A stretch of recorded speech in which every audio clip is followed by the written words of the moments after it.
క్రీస్తునందు ప్రియమైన దేవుని బిడ్డలారా, ఉదయకాల సమయంలో దేవుని యొక్క పరిశుద్ధమైనటువంటి సన్నిధిని మనందరం కూడా ఈ రీతిగా కలిగి ఉండడానికి, మరొక నూతనమైనటువంటి ఆరాధన మన జీవితాల్లో కలిగి ఉండడానికి ప్రభువారు మరి చక్కని కృపను, చక్కని ధన్యతను వేసి మనకు అనుగ్రహించారు.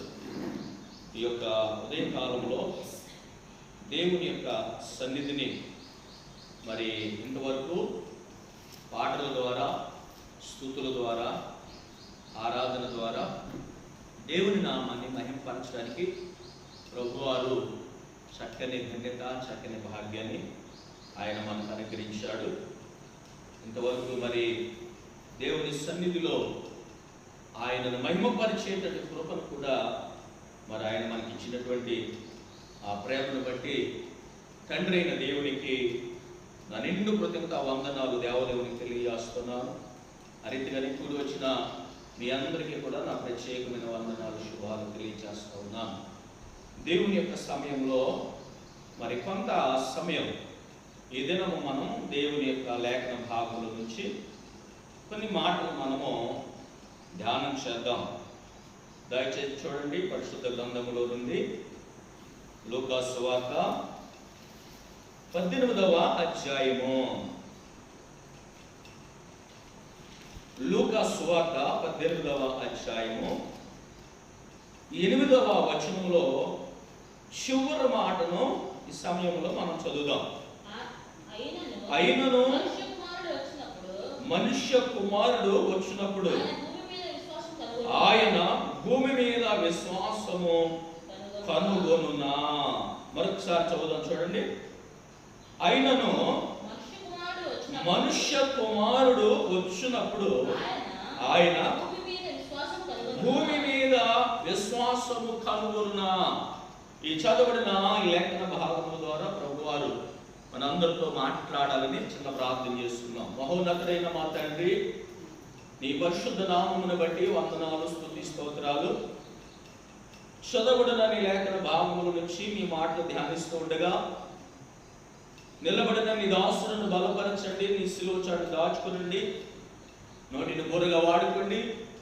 ఈ ఉదయకాలం నాకు మాకు అందరికీ కావలసిన వర్తమానం దయచేయండి. యేసయ్య శక్తి గల నామమున అడిగి స్తుతించి ప్రార్థిస్తున్నాము తండ్రి. ఆమేన్, ఆమేన్. దయచేసి కూర్చున్నాం. ఈరోజు మన యొక్క ప్రసంగం యొక్క అంశం ఏంటయ్యా అంటే, మనుష్య కుమారుడు వచ్చినప్పుడు భూమి మీద విశ్వాసము అనేకులో ఉంటుందా అనేటువంటిది మనం చూస్తూ ఉన్నాం. ఈ మాట ఎవరు మాట్లాడారు అంటే యేసుక్రీస్తు ప్రభు వారు మాట్లాడారు. ఎలాంటి సందర్భాల్లో మాట్లాడారంటే, ఆయన వచ్చే సమయంలో ఆయన ఈ భూమి మీదకి ఆయన ఒక రోజున రాబోతూ ఉన్నాడట. ఈ భూమి మీదకి ఆయన వచ్చినప్పుడు మనుషుల్లో ఏమి కనబడదని ఆయన అంటున్నాడంటే, విశ్వాసము కనబడదు అంటున్నాడు. అంటే ఇక్కడ క్వశ్చన్ మార్కు ఇక్కడ మనకు కనబడుతుంది. దేవుని వాక్యాన్ని మనం చూస్తే ఇక్కడ ప్రభువారు క్వశ్చన్ మార్క్ వేశారు. అయినను మనుష్య కుమారుడు వచ్చినప్పుడు ఆయన భూమి మీద విశ్వాసం కనుగొనునా అనేటువంటి చక్కని మాట మనం చూస్తాం. అంటే చాలా మంది విశ్వాసం ఏమైపోతా ఉంటుందంటే సన్నగిల్లిపోతా ఉంటారు. విశ్వాసాన్ని చాలా మంది పోగొట్టుకుంటారు. విశ్వాసం నుండి చాలా మంది తొలగిపోతారు. బైబిల్ గ్రంథంలో విశ్వాసములో నుండి తొలగిపోయినటువంటి వారు చాలా మంది ఉన్నారు. అలాంటి వారిలో ముఖ్యంగా వారు ధనమును ప్రేమించిన వారు అనేటువంటిది మనం చూస్తాం. ఒకసారి ఆ మాట మీకు చూపించిన తర్వాత మరలా నేను ఈ యొక్క వాక్య భాగంలోనికి మరలా మనం వద్దాము. దయచేసి చూడండి ఒకసారి.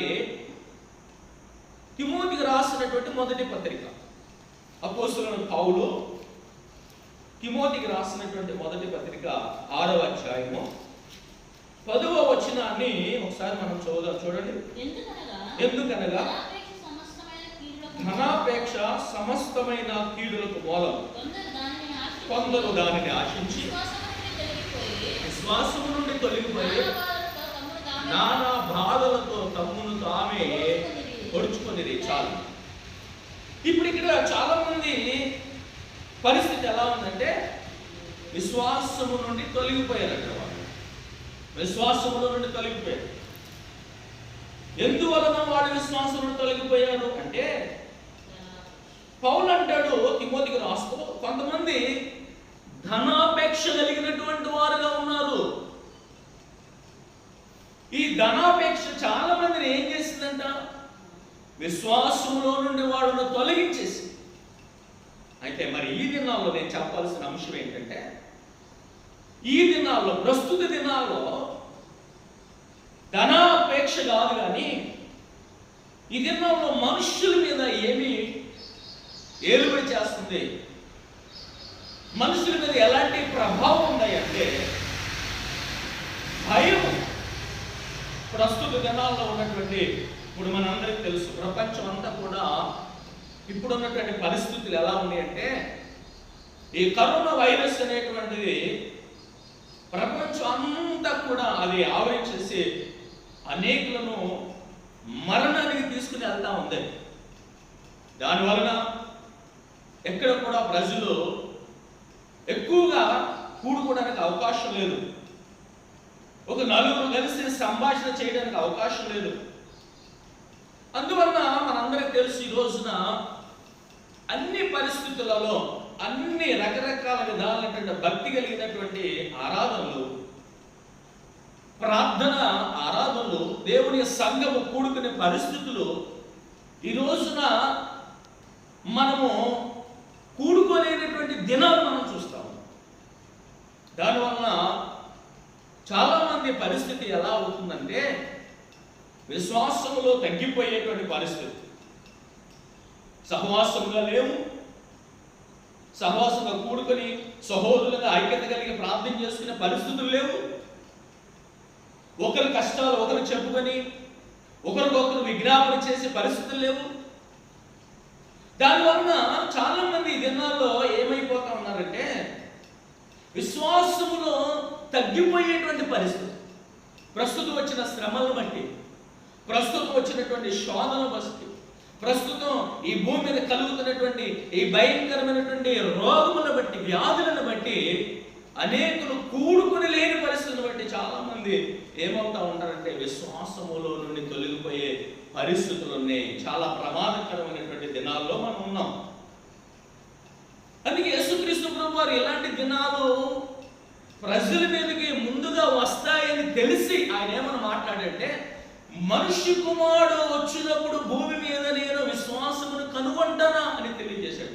అంటే ఆయనకి తెలుసు ఏమని, ఆయన సువార్త ప్రకటించినప్పుడు రాబోయే దినాలలో కొన్ని శ్రమలు వస్తాయని, కొన్ని అపాయాలు వస్తాయని, కరువులు వస్తాయని, భూకంపాలు వస్తాయని, ఇదిగో ఇక్కడ మనం చదువుకున్నటువంటి ఈ యొక్క పరిస్థితులు, రకరకాల వ్యాధులు భూమి మీద కలుగుతాయని, అలాంటి పరిస్థితుల్లో ఆరాధనలో చాలా మంది కూడుకోలేరని, ఆ దినాల్లో చాలా మంది విశ్వాసం కోల్పోతారని ప్రభువునికి తెలుస్తుంది. సుమారు 2020 సంవత్సరాల క్రితం ఈ మాట యేసయ్య తెలియజేశారు. ఆయన భూమి మీద పరిచయం చేస్తున్నప్పుడు సుమారు 2020 సంవత్సరాల క్రితమే ఈ మాటను ప్రపంచానికి ఆయన అందించారు. చాలా మంది విశ్వాసమును కోల్పోతారని ఉదయకాలం నేను జ్ఞాపకం చేస్తా ఉన్నాను. క్రీస్తునందు ప్రియమైన దేవుని బిడ్డలారా, ఈ భూమి మీద ఆయన పిల్లలుగా ఉన్నటువంటి మనము ఈ లోకంలో ఎన్ని శోధనలు వచ్చినా, ఎన్ని ఆటంకాలు వచ్చినా, ఎన్ని వ్యాధులు వచ్చినా, ఎంత చట్టాలు మారినా, ఏ విధమైనటువంటి ఆటంకాలు కలిగినా, ఆయన పిల్లలుగా ఉన్నటువంటి మనము, దేవుని పిల్లలుగా ఉన్నటువంటి మనము విశ్వాసమును కాపాడుకోవాల్సినటువంటి అవసరత ఉంది. విశ్వాసం కాపాడుకోవాల్సినటువంటి బాధ్యత మన మీద ఉంది. ఎందుకంటే మనకంటే ముందు ఈ లోకంలో జీవించిన మన పితరులు కూడా వారి జీవితాల్లో కూడా ఇలాంటి పరిస్థితులు వచ్చినాయి. ఉదాహరణగా ఏలియా దినాల్లో ఆయన పరిచయం చేస్తూ ఉన్నప్పుడు భయంకరమైనటువంటి కరువు వచ్చింది. ఆ దినాల్లో చాలా మంది దేవుని పిల్లలు ఇశ్రాయేలు వారి విశ్వాసం నుండి తొలగిపోయి దేవుని విడిచిపెట్టి దేవునికి విరుద్ధంగా బ్రతికినటువంటి సందర్భాన్ని మనం చూస్తాం. కారణం ఆ దినాల్లో ఇశ్రాయేలు పరిపాలన చేసేటువంటి అహాబు అనేటువంటి రాజు దేవుడిని ఆరాధించకుండా వాళ్ళకి ఒక భయంకరమైనటువంటి చట్టాన్ని తీసుకొచ్చారు. ఎవరు కూడా ప్రభువుని ఆరాధన చేయకూడదు, ప్రభువును సేవించకూడదు. ఆ రీతిగా కనుక చేస్తే మీరు సంహరించబడతారు. అలాంటి పరిస్థితుల్లో చాలా మంది ఇశ్రాయేలు ప్రజలు దేవుని యొక్క విశ్వాసం నుండి వారు తొలగిపోయారు. ఆ గుంపులోనే మరికొంతమంది ఆ అహాబు తెలియకుండా, ఆ రాజు తెలియకుండా చాలా మంది దేవుడిని ఆరాధించేటువంటి వారు ఉన్నారు, దేవుణ్ణి స్తుతించేటువంటి వారు ఉన్నారు. అలాంటి పరిస్థితులలో ఏలియా ఎలాంటి వాడు ఉన్నాడంటే బహుధైర్యంగా ఉన్నాడు. అంటే ఆయనతో పాటు ఇంకా చాలా మంది ఉన్నారని ఆయనకి తెలియదు, కానీ నేను ఒక్కడే ఉన్నాను, ఒక్కడే మిగిలి ఉన్నాను అనేటువంటి విశ్వాసం ఆయనకు ఉంది. అలాంటి పరిస్థితులలో కూడా ఏలి అలాంటి వాడు ఉన్నాడంటే నా ప్రభువు నాకు సహాయకుడు, నాకు సహాయం చేస్తాడు అనే గొప్ప విశ్వాసం ఏలియా కలిగిన వాడుగా ఉన్నాడు. మనందరూ తెలుసు ఆ దినాల్లో, ఆ భయంకర కరువు దినాల్లో దేవుడు ఏలియాను సుమారు 3.5 సంవత్సరాలు దేవుడు ఆయన పోషించాడు. కేరీతు వాగు దగ్గరికి వెళ్ళమని చెప్పి, ఆ యోర్దాను ఎదురుగా ఉన్నటువంటి కేరీతు వాగు దగ్గర నువ్వు ఉండి అక్కడ నీళ్లు త్రాగుతూ ఉండు అని చెప్పి దేవుడు మాట్లాడినప్పుడు విశ్వాసంతో ఏలియా ఆ కేరీతు వాగు దగ్గరికి వెళ్ళి అక్కడ నీళ్లు త్రాక్కుంటూ ప్రభు సన్నిధిలో ప్రార్థిస్తూ విశ్వాసాన్ని కాపాడుకుంటూ బ్రతికాడు. దేవుడు ఆయన్ని చక్కని ఆహారంతో దేవుడు ఆయన్ని పోషించాడు. చక్కని ఆహారంతో దేవుడు ఆయనను బ్రతికించాడు. ఉదయము రొట్టెను మాంసమునిస్తూ, సాయంకాలము రొట్టెను మాంసమునిస్తూ దేవుడు ఆయన పోషించాడు. ఏ రీతిగా తనకు ఆహారం పంపించబడిందో తెలుసా? దేవుని వాక్యం మనం చూస్తాం. కాకుల ద్వారా, కాకోలము ద్వారా దేవుడు తనకు ఆహారాన్ని పంపించాడంట. ఎంత ఆశ్చర్యం పిల్లరా! ఎందుకంటే మానవుడు అక్కడికి వెళ్ళేటువంటి అవకాశం లేదు. ఒకవేళ ఎవరైనా మానవుడు తీసుకుని వెళితే, ఒకవేళ ఆ సంగతి అహాబుకు తెలిస్తే ఒకవేళ చంపేసే పరిస్థితి కూడా ఆ దినాల్లో కనబడతాం. కనుక దేవుడు ఎవరో ఒక ధనవంతుడు లేకపోతే ఎవరో ఒక ఆ వ్యక్తిని దేవుడు ఆ ఏలియా కొరకు సిద్ధపరచలేదు, కానీ కాకుల ద్వారా దేవుడు ఏలియాకి ఆహారం సిద్ధపరచాడు. నిజంగా మన దేవుడు ఎంత ఆశ్చర్యకరుడు, ఎంత అద్భుతకరుడు. ఆయన కార్యాలు ఎంత గొప్పవి, ఆయన కార్యాలు ఎంత ఘనమైనవి. ఈ రోజున ప్రభువులో ఉన్నటువంటి దేవుని పిల్లలైనటువంటి వారికి, ఆయన సంఘం ఉన్నటువంటి బిడ్డలైనటువంటి ఆయన జ్ఞాపకం చేస్తున్నాను. మనము ప్రభు కొరకు విశ్వాసము కలిగిన వారుగా ఉంటే నీకున్నటువంటి అవసరాలు కూడా యేసయ్య తీర్చేవాడుగా ఉన్నాడు. నీకున్న అక్కర్లను ఆయన తీర్చేవాడుగా ఉన్నాడు. ఎందుకంటే ఆయన చెప్పాడు, నీకు ఏం కావాలో పరలోకపు తండ్రికి తెలుసు. ఆకాశ పక్షులు చూడండి, అవి విత్తవు, కోయవు, కొట్లలో సమకూర్చుకునవు, వాటిని పోషించేటువంటి దేవుడను నేను మిమ్ములను కూడా నేను పోషిస్తాను అని ఆయన వాగ్దానం చేశాడు. కనుక ఈ దినంలో ఆయన పిల్లలుగా ఉన్నటువంటి మనకు ఉండవలసినటువంటి విశ్వాసం ఏంటంటే నా ప్రభువు నాకు సహాయకుడు అని మనకు విశ్వాసం. కీర్తనకారుడు దావీదు అంటాడు, ఆయన నా సహాయకుడు, నరమాతులు నాకేమి చేయగలరు. దావీదు అంటాడు, ఆయన నాకు సహాయకుడు. నిజమే ప్రియులారా, మన ప్రభువు మనకు సహాయం చేసేవాడు. కనుక ఏలియా విశ్వాసంతో ఉన్నప్పుడు దేవుడు ఆయనను కొంతకాలము ఆ కాకుల ద్వారా పోషించాడు. మరి కొంతకాలం అయిన తర్వాత ఆ వాగులో నీళ్ళు అయిపోయినాయి.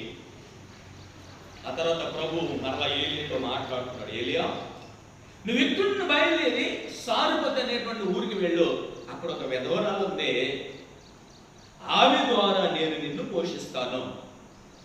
అయితే ఆమెకు నువ్వు చెప్పవలసిన విషయం ఏంటంటే, ఈ భూమి మీదకి మరలా వర్షం వచ్చి మరలా పంటలు వండి మరలా మన ఇంటిలోనికి ఆహారం సమృద్ధిగా వచ్చే వరకు ఆమె ఇంటిలో ఉన్నటువంటి పిండి తక్కువ కాదని, ఆమె ఇంట్లో ఉన్నటువంటి గుడ్డిలో ఉన్నటువంటి నూనె తక్కువ కాదని నీవు ఆమెకు తెలియచేయి.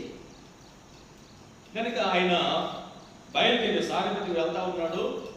వెళుతూ ఉండగా మార్గం మధ్యలో ఆ సారిపతి ఉన్నటువంటి విధవరాలు తన ఇంట్లో ఉన్నటువంటి కొంచెము పిండి, కొంచెము నూనెను ఆమె కలుగున్నప్పటికీ ఆ యొక్క పిండిని రొట్టెలుగా చేసుకుని తను తన కుమారుడు తిని ఇక చివరి భోజనం అని. ఎందుకంటే అక్కడ పట్టెడు పిండి మాత్రమే ఉంది, కొంచెము నూనె మాత్రమే గుడిలో ఉంది. ఇక ఆమెకున్నటువంటి మనసు ఏంటంటే, చివరిగా ఈ పిండిని నేను నా కుమారుడు రొట్టెను చేసుకుని చెరువుని చేసుకుని తిని ఇక దేవుడి కొరకు చనిపోదాం అనేటువంటి ఆలోచనలో ఉన్నారు. అయితే ఆ సమయంలో ఆ దైవజనుడు ఆ ఇంటికి వెళ్ళాడు. వెళ్ళి ఒక చక్కని శుభకరమైనటువంటి విషయాన్ని చెప్పాడు. అమ్మా, నీ ఇంట్లో ఉన్నటువంటి పిండి, నీ ఇంట్లో ఉన్నటువంటి నూనె అయిపోదని దేవుడు చెప్పాడు. కనుక ఈ సమయంలో నువ్వు చేయవలసిన పని ఏంటంటే, ఆ యొక్క పిండిని నువ్వు తయారు చేసి మొట్టమొదట చేసేటువంటి రొట్టెను, ఆ అప్పమును నాకు తీసుకునిరా.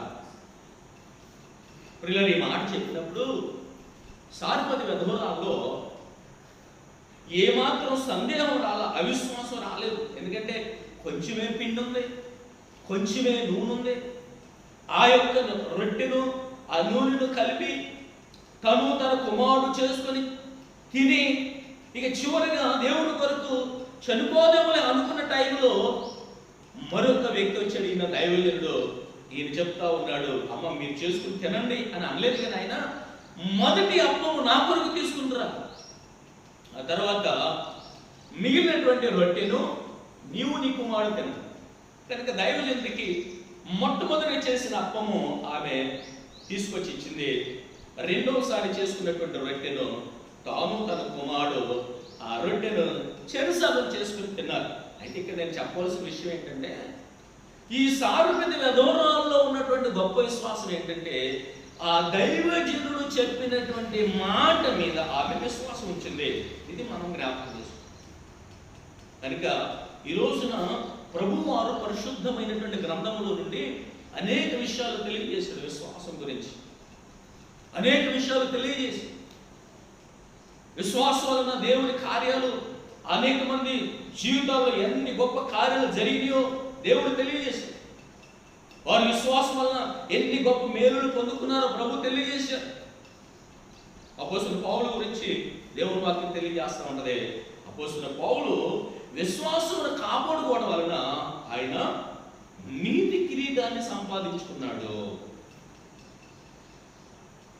దేవుడు కొరకు ప్రియులారా, విశ్వాసం కలిగినటువంటి ఆ సారిపతి విధవరాలు ఇంటిని దేవుడు దీవించి మరలా భూమి మీద వర్షాలు పడి సమృద్ధిని ఆహారం దొరికే వరకు ఆ పిండి నూనె తగ్గిపోకుండా దేవుడు ఆ పిండిను నూనెను దేవుడు ఆశ్రయించి, ఉదయకాల ఆహారం వండుకున్నప్పుడు మొత్తం అయిపోయేది.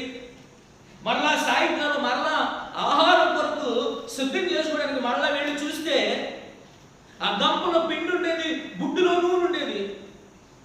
మళ్ళీ దాన్ని అంతటా కూడా తీసేసి మళ్ళీ వండుకునేవారు, మళ్ళీ కాడేయాలి. మళ్ళీ ఉదయకాలం తెల్లారిన తర్వాత మళ్ళీ వెళ్ళి చూస్తే మళ్ళీ నూనె ఉండేది, మళ్ళీ పిండి ఉండేది. ఇలాగా వారి జీవితంలో అనేక సంవత్సరాలు ఆ పిండి నూనె కూడా దేవుడు ఎప్పటికప్పుడు ఫ్రెష్గా వారికి ఇస్తూ ఉండేవాడు. ఆ కరువు దినాల్లో వాళ్ళు చక్కని ఆహారం, చక్కని భోజనాన్ని వాళ్ళు ప్రియులారా చేయగలిగారు. కారణం ఏంటంటే, ఏలియాలో విశ్వాసం కనబడతా ఉంది, సారుపతి విధవరాలు కూడా గొప్ప విశ్వాసం కనబడతా ఉంది. క్రీస్తునందు ప్రియమైన దేవుని బిడ్డలారా, ఈరోజు నేను జ్ఞాపకం చేస్తూ ఉన్నాను, ప్రస్తుతం ఉన్నటువంటి దినాల్లో ఏ విషయంలో కూడా నీవు విశ్వాసాన్ని పోగొట్టుకోకూడదు. నీ కుటుంబ పరిస్థితులు కావచ్చు, లేకపోతే నీకున్నటువంటి అవసరాలు కావచ్చు, లేకపోతే నీకున్న సమస్యలు కావచ్చు, లేకపోతే నీ మీద ఏలుబడి చేస్తున్నటువంటి అప్పులు బాధలు కావచ్చు, వ్యాధులు కావచ్చు, ఏదైనా కావచ్చు. ఈ పరిస్థితుల్లో నువ్వేం కలిగి ఉండాలంటే ప్రభువు మీద విశ్వాసమును కలిగి ఉండాలి. దేవునికి స్తోత్రం కలుగును గాక. హల్లెలూయా. గనుక క్రీస్తునందు ప్రియమైన దేవుని బిడ్డలారా, ఇక్కడ ప్రభువు వారు జ్ఞాపకం చేస్తున్న మాట ఏంటి అంటే, విశ్వాసం కలిగి ఉండండి, విశ్వాసాన్ని పోగొట్టుకోవద్దు. ఇప్పుడున్న పరిస్థితులు బట్టి మన విశ్వాసాన్ని మనం పోగొట్టుకునేటువంటి వారు బైబిల్ గ్రంథంలో కొంతమంది కనబడతా ఉన్నారు.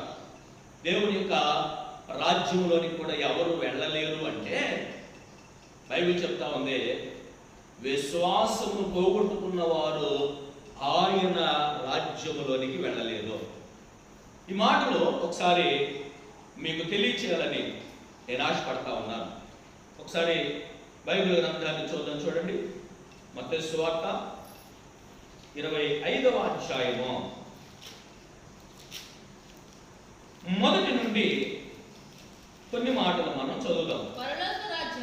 పరలోక రాజ్యము తమ దివిటీలు పట్టుకొని పెళ్లి కుమారుని ఎదుర్కొనుటకు బయలుదేరిన 10 మంది కన్నికలను పోలి ఉన్నది.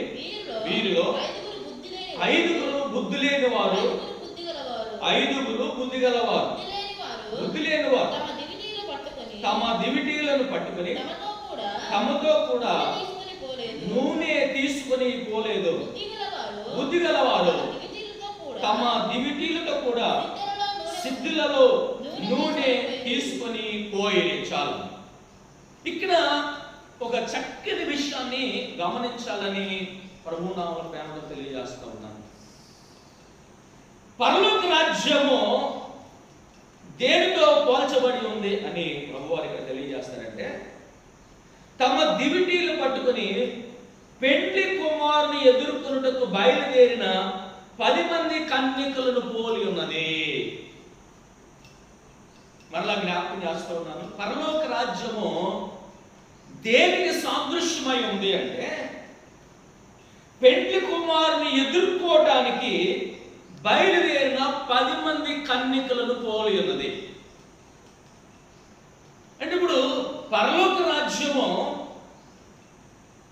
కన్యకలను పోలి ఉన్నది. కన్యక అనగా అంటే అర్థం ఏంటంటే దేవుని యొక్క సంఘము. కొన్నిసార్లు సియోని కన్యక అని ప్రభువారు పిలుస్తారు యెషయా గ్రంథంలో. అలాగే పౌలు కూడా కొరింథీయులకు రాసినటువంటి 2వ పత్రికలో 11వ అధ్యాయంలో కూడా ఆయన తెలియజేస్తాడు, మిమ్మల్ని నేను పవిత్రమైన కన్యకగా ఆయనకు నేను సమర్పించాను అని. కనుక కన్యక అంటే అర్థం ఏంటంటే దేవుని సంఘం, లేక స్త్రీ, లేక వధువు అని కూడా మనం చెప్పుకోవచ్చు. ఇప్పుడు ఈ పరలోక రాజ్యం అనేటువంటిది సంఘము పెండ్లి కుమారుని ఎదుర్కోవడానికి వెళ్ళేటువంటిదిగా ఉండాలి అనేటువంటిది తెలియజేశాడు. పెండ్లి కుమారుని ఎదుర్కోవడానికి వెళ్ళాలి. పరలోక రాజ్యము ఆ 10 మంది కన్యకలకు సూచనగా ఉంది. ఆ 10 మంది కన్యకలను పోలి ఉన్నది. అయితే ఇక్కడ మనం గమనించవలసినటువంటి అవసరం ఏంటంటే, 2-3 విషయాల్లో వచనాల్లో మనం చూస్తాం. ఇక్కడ ఒక 5 బుద్ధి లేని వారు ఉన్నారంట, ఒక 5 బుద్ధి కలిగిన వారు ఉన్నారంట. అయితే బుద్ధి లేని వారు ఎలా ఉన్నారు?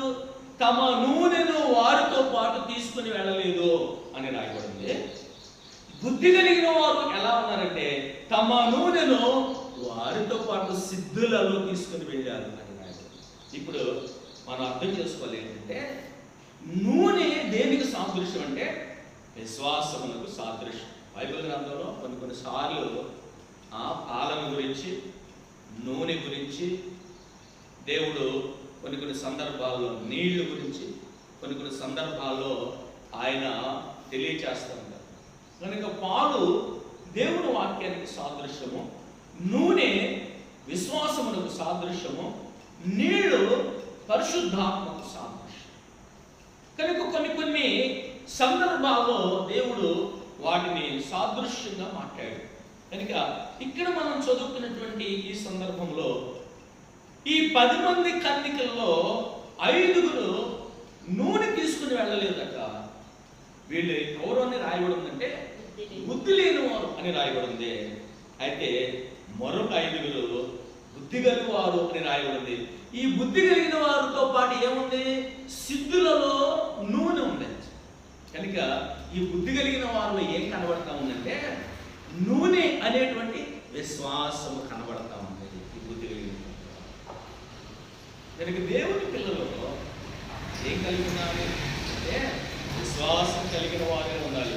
అయితే ఎవరు విశ్వాసం కలిగిన వారు ఉన్నారంటే బుద్ధి కలిగిన వారు అని రాయబడింది. బుద్ధి కలిగిన వారిలో ఏం కనబడతా ఉంది? విశ్వాసం కనబడుతుంది. కనుక ప్రియులారా, నీవు బుద్ధి కలిగిన వ్యక్తిగా ఉంటే నీలో విశ్వాసం ఉంటదే. నీలో బుద్ధి లేకపోతే, బుద్ధి నువ్వు పోగొట్టుకుంటే నీవు విశ్వాసం కూడా పోగొట్టుకుంటావు. కనుక విశ్వాసమును కలిగినటువంటి స్థితి ఇక్కడ నేను జ్ఞాపకం చేస్తా ఉన్నాను.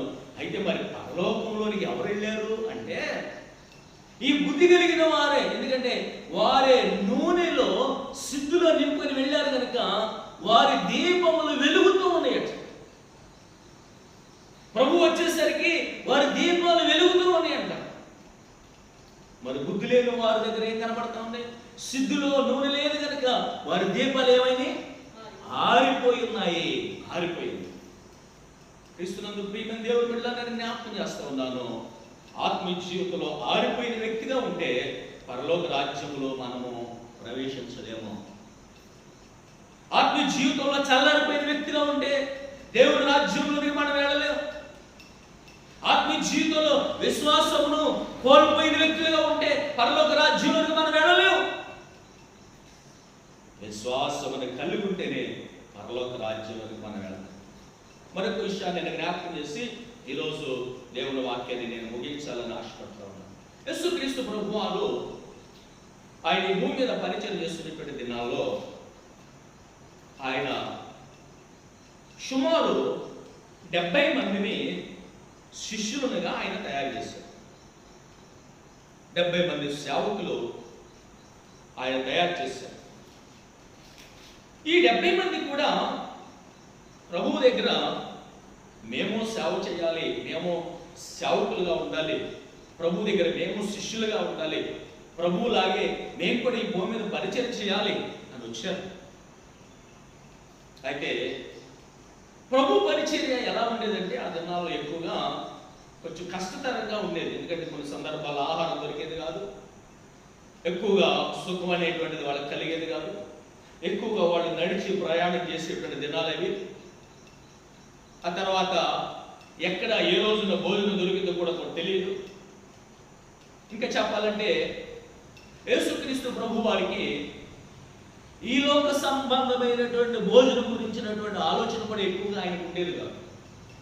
ఆయనకున్న భోజనం ఏంటంటే యోహాను సువార్త 4వ అధ్యాయంలో అంటాడు, అనేకులను ఆయన యొద్దకు నడిపించడమే నాకు నిజమైన ఆహారం అంటాడు.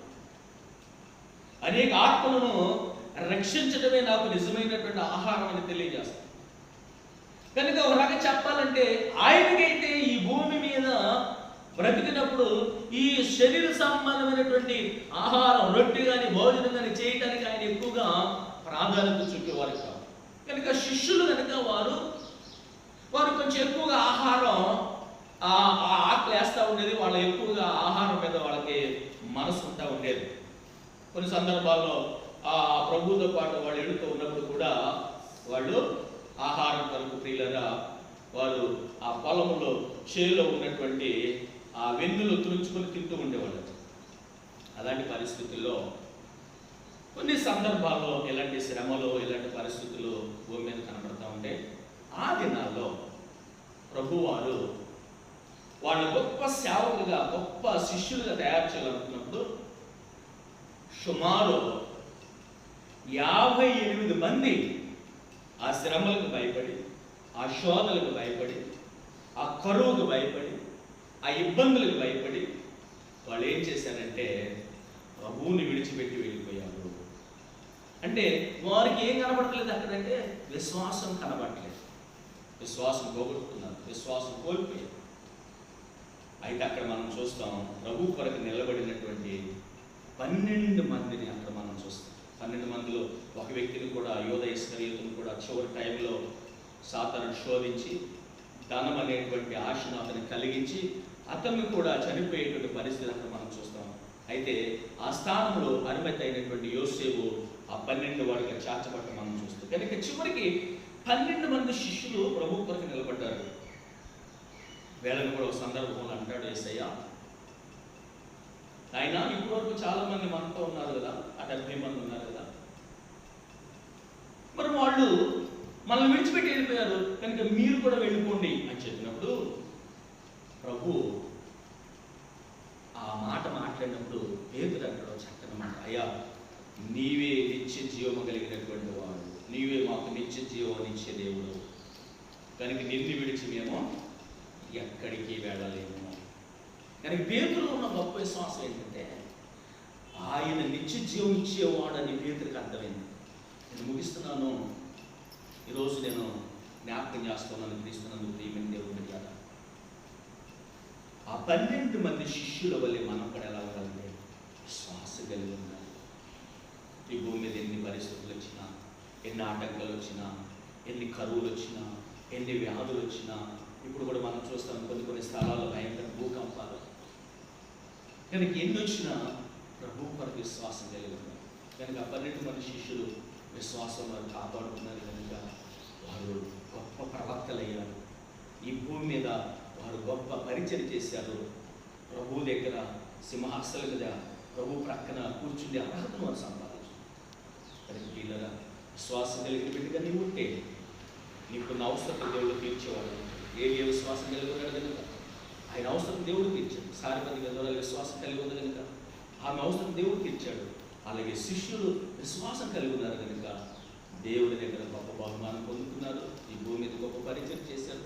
ప్రభుతో సింహాసనం కూర్చునేటువంటి యోగ్యత వారు సంపాదించారు. అటు కృప ఈరోజు మనందరికీ కూడా దేవుడు అనుగ్రహించుకున్నాక ఆమె ప్రార్థన చేసుకుందాం. ఆమె కూడా మాకు కృపగలనైనా దయగల తండ్రి, ప్రేమ కలిగిన మా గొప్ప దేవ, ఈ బంగారు పాదములకు వందనాలు, స్తోత్రాలు చెల్లిస్తున్నాం. ఇదివరకు మీ సన్నిధి మర్చించినందుకు వందనాలు. చెప్పబడినటువంటి ఈ వాక్యాన్ని బాంధవులు ముద్రించి ఫలింప చేయండి. ఈ వాక్యం ఏ దృష్టికి సహాయం చేయండి. అలాగే మా దేశాన్ని దీవించండి, మా ప్రపంచాన్ని దీవించండి నాయన.